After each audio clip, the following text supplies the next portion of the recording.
আবার ৫৪ বৎসরে উন্নয়ন হয়েছে দুর্নীতি এবং চাঁদাবাজির, উন্নয়ন হয়েছে মানুষের হক নষ্ট করার, উন্নয়ন হয়েছে ব্যাংক ডাকাতি করার, উন্নয়ন হয়েছে শেয়ার মার্কেট লুট করার, উন্নয়ন হয়েছে ক্ষুদ্র ব্যবসায়ীদেরকে পথে বসানোর, উন্নয়ন হয়েছে নিজেদের কপাল কিসমত গড়ে বাংলাদেশের টাকা বিদেশে পাচার করার। এই দুই ধরনের উন্নয়ন সারা দেশে হয়েছে, এখানেও হয়েছে। আমরা তো এক ধরনের উন্নয়ন চাই, আমরা দুই ধরনের চাই না। আমরা চাই জনগণের উন্নয়ন, আমরা চাই 18 কোটি মানুষের প্রত্যেকটি নারী পুরুষের উন্নয়ন। আমরা চাই সেই দেশ যেখানে শান্তিতে আমরা বসবাস করতে পারবো।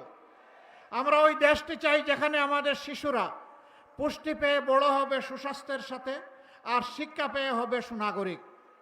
আমরা সেই দেশটি চাই। শিক্ষার পরে তার হাতে সে মর্যাদার একটা কাজ পাবে, ওই দেশটা চাই।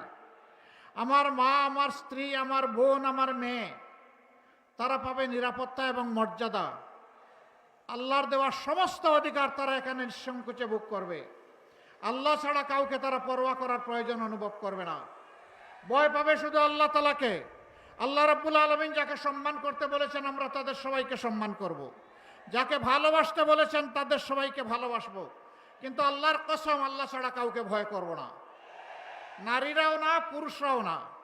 ভয় শুধু আল্লাহ তাআলার জন্যে। কিন্তু একটা ভীতির রাজত্ব গত 54 বৎসরে কায়েম করে রাখা হয়েছে।